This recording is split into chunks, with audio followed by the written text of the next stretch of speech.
7,500 square feet above build-up area വരുന്ന ആ ഒരു വില്ല പ്രൊജക്ട് ആണത്. 5 BHK വില്ലയാണ്.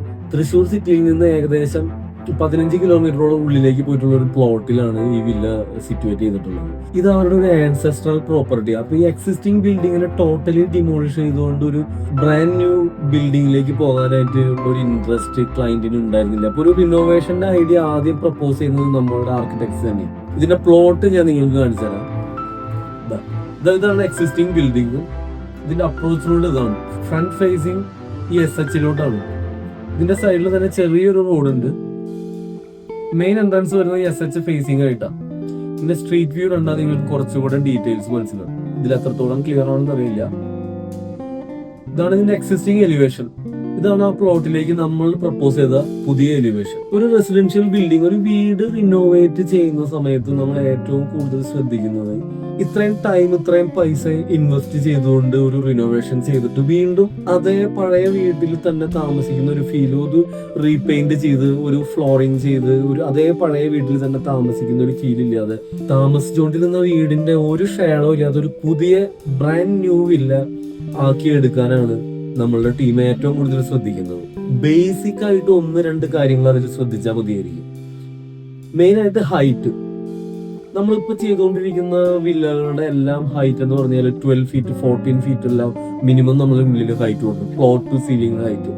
ഈ വീട് ഇപ്പൊ ഏകദേശം ഒരു 40 വർഷത്തിൽ കൂടുതൽ പഴക്കമുള്ള വീടാണ്. പഴയ വീടുകൾ ശ്രദ്ധിച്ചു കഴിഞ്ഞാൽ അതിന്റെ ഹൈറ്റ് മാക്സിമം 10 ഫീറ്റ് ഉണ്ടാവുള്ളൂ. 10 ഫീറ്റ് തന്നെ വളരെ റെയർ ആയിരിക്കും. 9 ഫീറ്റ് 8.5 ഫീറ്റ് 9.5 ഫീറ്റ് ഒക്കെയാണ് നോർമൽ നമുക്ക് ഹൈറ്റ് കിട്ടുക.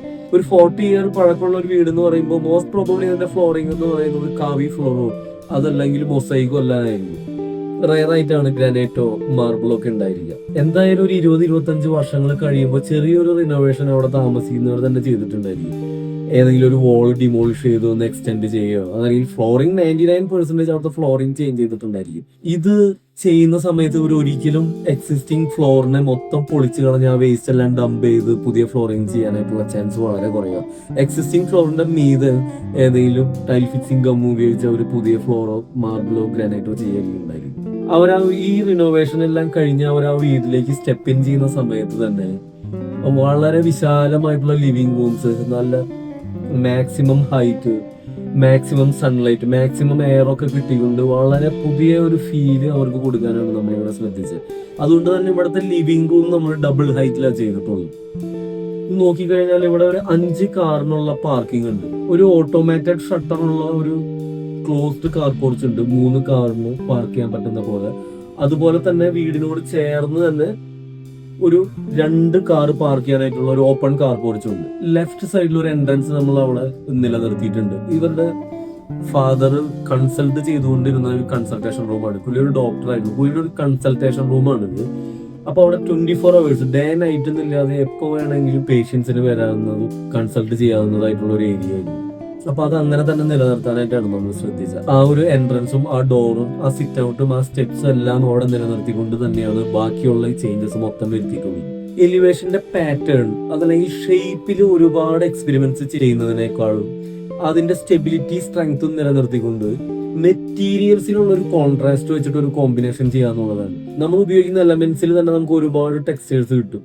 ഷീൻ ടെക്സ്ചർ കിട്ടും, ഗ്ലോസി കിട്ടും, ഹൈ ഗ്ലോസ് കിട്ടും, മാറ്റ് കിട്ടും, സാറ്റിൻ ടെക്സ്ചർ കിട്ടും. അപ്പൊ ഈ ടെക്സ്ചറുകളുടെ ഒരു ഹാർമണി, അതിന്റെ കോമ്പിനേഷനിൽ തന്നെ നമുക്ക് ഒരുപാട് പുതുമ കൊണ്ടുവരാനായിട്ട് പറ്റും. സ്റ്റെബിലിറ്റി കിട്ടുന്ന ഒരു ഡിസൈൻസ് ആണ് നമ്മൾ കൂടുതൽ പ്രിഫർ ചെയ്യുന്നത്. ഇതാണ് ആ വീടിന്റെ നൈറ്റ് വിഷൻ എന്ന് പറയുന്നത്.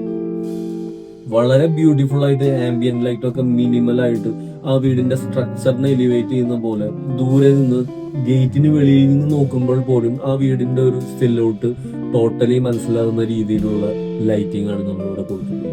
ഗ്രൗണ്ട് ഫ്ലോർ നിങ്ങൾ നോക്കിക്കഴിഞ്ഞാൽ existing ground floor 2200 square feet ആയിരുന്നു. നമ്മൾ റൈറ്റ് സൈഡിലേക്ക് കുറച്ച് എക്സ്റ്റൻഷൻ എല്ലാം ചെയ്ത് ഇപ്പോ ഉള്ള പ്രപ്പോസ്ഡ് ബിൽഡിങ്ങിന്റെ പ്ലാൻ എന്ന് പറയുന്നത് 4062 സ്ക്വയർ ഫീറ്റ് ആണ് ഗ്രൗണ്ട് ഫ്ലോറിനുള്ളത്.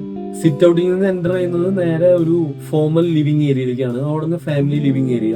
ഈ ബെഡ്റൂമിൽ നിന്നും ഡൈനിങ് ഏരിയയിൽ നിന്നും ഈക്വലി വ്യൂ കിട്ടുന്ന പോലെ നമ്മൾ ഇവിടെ ഒരു കോർട്ട്യാർഡ് സെറ്റ് ചെയ്തിട്ടുണ്ട്. അപ്പൊ അതൊരു പോണ്ടായിട്ടോ എങ്ങനെ വേണമെങ്കിലും കൺവേർട്ട് ചെയ്യാം. അതിന്റെ സൈഡിൽ സ്റ്റെപ്പോട് കൂടിയിട്ടുള്ള ഒരു സിറ്റ് ഔട്ട് ഉണ്ട്. അതിന്റെ കോർണറിലായിട്ട് തന്നെ നമ്മൾ ഒരു കോഫി ടേബിളോ 2-3 ചെയർസ് യൂസ് ചെയ്യാൻ പറ്റുന്ന ഒരു ഏരിയ കൊടുത്തിട്ടുണ്ട്. ഈ ഫാമിലി ലിവിംഗിൽ നിന്നും ഡൈനിങ്ങിൽ നിന്നെല്ലാം മ്യൂച്വലി വ്യൂ കിട്ടുന്ന പോലെയാണ് നമ്മൾ ആ ലിഫ്റ്റ് പ്ലേസ് ചെയ്തിട്ടുള്ളത്. ഫസ്റ്റ് ഫ്ലോറിലേക്ക് വരികയാണെങ്കിൽ പ്രയർ റൂം ഇവിടെ കൊടുത്തിട്ടുണ്ട്. എക്സിസ്റ്റിംഗ് ബിൽഡിംഗ് 400 സ്ക്വയർ ഫീറ്റിന് താഴെ ഉണ്ടായിരുന്നുള്ളൂ. ഫസ്റ്റ് ഫ്ലോറിലാണ് നമ്മൾ കൂടുതൽ യൂട്ടിലിറ്റി കൊടുത്തിട്ടുള്ളത്. 3500ഓളം സ്ക്വയർ ഫീറ്റ് ആണ് പ്രപ്പോസ്ഡ് ബിഗ് പ്ലാനിൽ വരുന്നത്. നമ്മൾ താഴെ കണ്ട കോർട്ട്യാർഡിന് മുകളിലൂടെ വാക്ക് ചെയ്ത് ഓപ്പോസിറ്റ് സൈഡിലേക്ക് പോകാനായിട്ടുള്ള ഒരു ഗ്ലാസ് ബ്രിഡ്ജ് അവിടെ കൊടുത്തിട്ടുണ്ട്. യൂഷ്വലി വീടുകളിലൊന്നും കാണാത്ത ഒരു ഏരിയ ആണിത്. ആക്ച്വലി ഈ വീടിന്റെ സ്ട്രക്ചറും കൂടെ അത് ഡിമാൻഡ് ചെയ്യുന്നതായിരുന്നു. അത് ടോട്ടൽ ആയിട്ട് ഒരു റൂഫിങ് ചെയ്ത് ഇന്റീരിയർ സ്പേസ് ഡാർക്ക് ആക്കുന്നതിനായിട്ടാണ് നമ്മൾ ആ കോർട്ട്യാർഡ് ഏരിയ സൺലൈറ്റ് കിട്ടുന്ന പോലെ കീപ്പ് ചെയ്യാണ് ചെയ്തത്. ഫ്രിഡ്ജ് എൻ്റർ ചെയ്യുന്നത് ഒരു ഹോം ജിമ്മും അതിനടുത്ത് തന്നെ ഒരു റീഡിംഗ് റൂമാണ്. റീഡിംഗ് റൂമും ഓഫീസ് റൂമായിട്ട് നമുക്ക് യൂസ് ചെയ്യാൻ പറ്റും. ഈ ലിഫ്റ്റിന് ബാക്ക് സൈഡിലായിട്ട് നമ്മളൊരു സലൂൺ ഏരിയ കൊടുത്തിട്ടുണ്ട്. വെളിയിലുള്ള ഒരു ബ്യൂട്ടി പാർലറിലോ സലൂണിലോ പോയിട്ട് റെഡി ആയിട്ട് വരുന്നതിനേക്കാൾ ബെറ്റർ ഒരു ബ്യൂട്ടീഷ്യനെയോ സ്റ്റൈലിസ്റ്റിനെയോ നമ്മൾ വീട്ടിലേക്ക് വിളിച്ചു കഴിഞ്ഞാൽ അവിടെയുള്ള ഫാമിലി മെമ്പേഴ്സിനെല്ലാം ഇവിടെ നിന്ന് തന്നെ മേക്കപ്പ് ചെയ്തിട്ട് ഇറങ്ങാവുന്നതാണ്. ഈ സലൂണിനോട് ചേർന്ന് ഒരു സോന സ്റ്റീം ബാത്ത് ഏരിയ കൊടുത്തിട്ടുണ്ട്. അതിന് ഒരു വാഷ് ഏരിയ ഉണ്ട്. വാഷ് ഏരിയ ഇവിടെയുള്ള ജിമ്മിനും കോമൺ ആയിട്ട് യൂസ് ചെയ്യാവുന്ന രീതിയിലാണ് ഈ വാഷ് ഏരിയ നമ്മൾ പ്ലാൻ ചെയ്തിട്ടുള്ളത്. പിന്നെ ഒരു ഹോം തിയേറ്റർ അവിടെ കൊടുത്തിട്ടുണ്ട്. ഇതാണ് അതിന്റെ ഒരു ബെഡ്റൂമിന്റെ ഇന്റീരിയർ. ആ ബെഡ്റൂമിന്റെ വാർഡ്രോബ് ഏരിയ ആണ്. ചെറിയൊരു സ്റ്റഡി ടേബിൾ, ഓഫീസ് ടേബിൾ അതിനടുത്ത് തന്നെ കൊടുത്തിട്ടുണ്ട്. മാസ്റ്റർ ബെഡ്റൂമിലെ വാക്ക്-ഇൻ വാർഡ്രോബിന്റെ ഏരിയ ആണ്. ഇതൊരു മറ്റൊരു ബെഡ്റൂമിന്റെ ഇന്റീരിയർ ആണ്. ഇത് ഫസ്റ്റ് ഫ്ലോറിലുള്ള ബെഡ്റൂമിന്റെ ഇന്റീരിയർ ആണിത്.